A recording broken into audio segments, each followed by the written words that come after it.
صبح بخیر. خب چند روزی بود که میدیدم افراد مختلف مخاطبینم هی دارن وارد تلگرام میشن و اون نوتیفیکیشن تلگرام میاد که فلانی عضو شد فلانی عضو شد فلانی عضو شد. به شکل خیلی غیر منطقی هی آدم های مختلف دارن عضو تلگرام میشن. خیلی زیاد شد یه دفعه توی یکی دو روز. خب منم نه فضای مجازی دنبال میکنم نه اخباری میبینم نه چیزی، نمیستم داستان چیه و به شکل هدایتی خود من هدایت کرد و فهمون که با داستان اینه که تلگرام یه بازی ایجاد کرده که قرار رمز ارز بده. یعنی بازی همستره که این همستر قرار بعدن رمز ارز بشه، رسمی بشه که معلوم نیست بشه یا نشه و یا قیمتی قرار داشته و قیمتش مشخص نیست، ولی شما بیا اونجا بزنی بازی رو انجام بدی به شما امتیازاتی میده که اون امتیازات میتونه بعدها اگر بشود رمز ارز بشون، پول دیجیتال بشه و خب باید بتونی مثلا اون رو تبدیل کنی.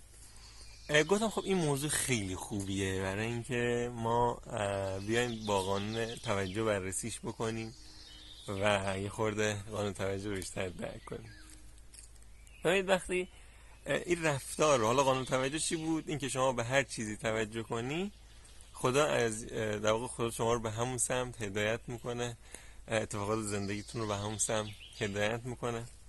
خب قانون توجه این رو میگه و این رفتاری که افراد دارن میکنن بدو میان داخل تلگرام و عضو تلگرام میشن و این رفتار ناشی از چیه؟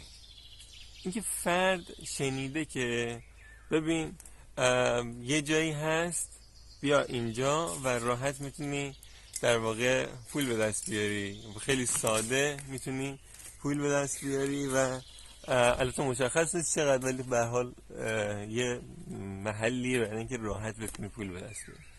کسایی که این رو میشنون و بدو میان در واقع اونجا هلکی میان تلگرام نصب میکنن یا میرن وارد بازی میشن که تلگرام دارن میرن وارد بازی میشن، شروع میکنن بازی کردن که در واقع قراره شاید یه موقعی پول به دست بیارن.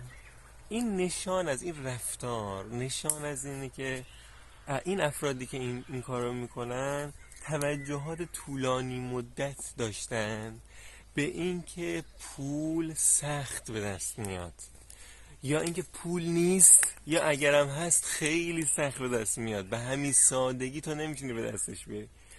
چون فرد توجه طولانی مدت به این موضوع داره، تو زندگیش هم همش همین رو تجربه کرد، یعنی همیشه تجربه کرده که پول آسون به دست نیومده براش. یعنی چون توجه طولانی مدتش به همینه، خدا هم مسیر زندگیش جوری قرار داده که پول رو به راحتی به دست نیاره و حالا که میشنوه یه جایی هست که پول سریع به دست میاد به طمع میفته و سریع بدو هلکی میره که اونجا که پول رو راحت به دست بیاره. اما نکتهش کجاست؟ بر اساس قانون توجه ببین شما رو کنار کسایی که ببین این با توجه رو دارن، این توجه طولانی مدت رو دارن که پول سخت به دست میاد، اینا رو کنار اقیانوسی از دلار هم قرار بدی، اینا چون توجهشون به اینه که پول سخت به دست میاد نمیتونن پول رو آسون به دست بیارن یا پول بهشون نمیرسه. من کار ندارم حالا مثلا اون تلگرام واقعا همسترش رو رمز ارز میکند، رسمی میکند تو صرافی ها، نمیکنه، اگه بکنه قیمتش اصلا زیاد هست، گرون هست، کم هست، نمیدونم. اصلا فرض که این کار رو میکنه، رمز ارزش میکنه و خیلی در واقع ارزش فوق‌العاده هم داره، فرض دیگه، فرض این باشه.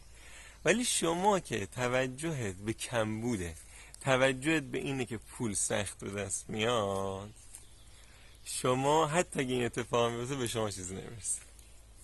این خط این نشون به شما چیزی نمیرسه. حالا ممکنه به بقیه برسه ولی شمایی که این در واقع توجه بلند مدت رو داری به شما چیزی نمیرسه. خیلی مهم، چون قانون توجه سر جاشه. قانون توجه نمیتونی دور بزنی، چون حقیقت عالم، تک قانون عالم که حاکمه به این در واقع هستی همین قانون توجه. تو به هر چیزی توجه کنی خدا هم تو رو به همون سمت هدایت میکنه.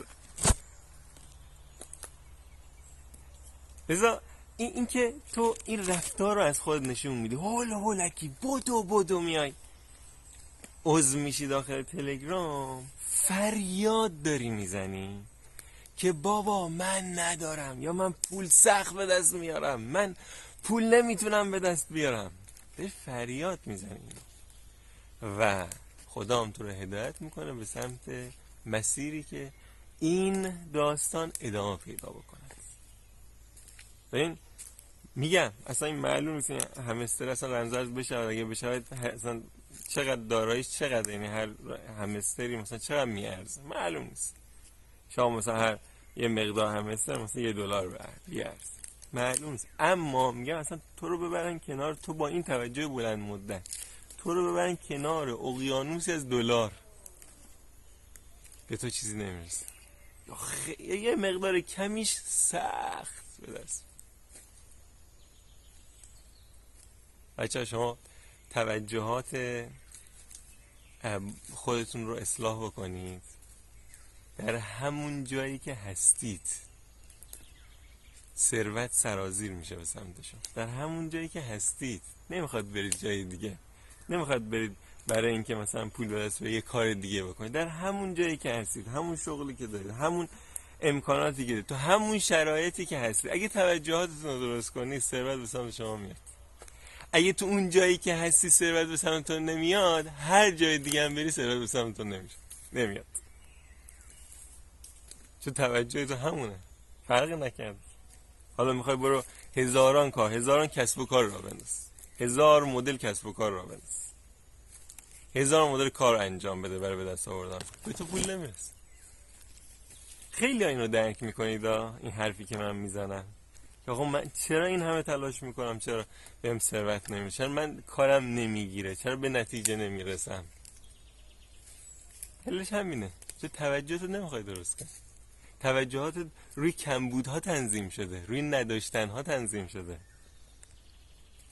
لذا بد نبود این در واقع موضوع همبازی همستر رو با قانون توجه بررسی بکنیم و خب کسایی که این رفتار رو از خودشون نشون میدن دارن فریاد میزنن که و میگن فریاد میزنن، این رفتارشون همون فریاد زده، فریاد میزنن که من اعتقادم، من توجه طولانی مدتم به اینه که پول راحت به دست میاد و پول کمه، و مطمئن باشن که تا زمانی که این توجه طولانی مدت رو، این توجه رو اصلاح نکنن، در واقع پول هم بهشون نمیرسه. میخوان هر کاری انجام بدن، پول هم بهشون نمیرسه. شاد باشید، سلامت تندرست باشید، عالی باشید، موفق و نورانی باشید. یا علی.